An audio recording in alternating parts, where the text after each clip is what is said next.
यो जमुनापारी जातको चाहिँ बाख्रा हेर्नुस्।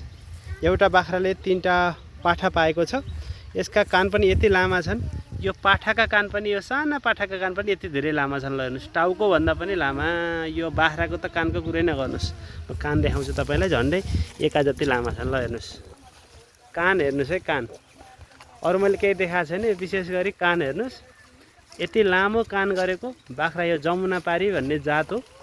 यो बाख्राले प्राय 2टा, कम्तीमा बढीमा 3टा 4वटासम्म पाठा पाउने र यसका पाठा छिटै हुर्कने र धेरै राम्रोसँग बढ्ने, धेरै राम्रा हुने हुन्छ।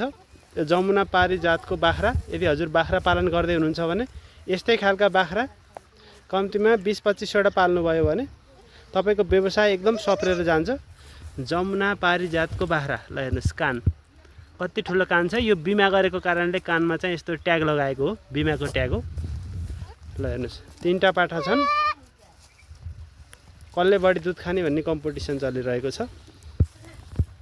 3टा पाठा एकैचोटि दुध खान खोज्दाखेरि खोसाखोस भएको छ। 2टा थुन, 3टाले खान खोजिरहेका छन्। यो जमुनापारी जातको बाख्रा चिन्नुपर्छ है हजुरले।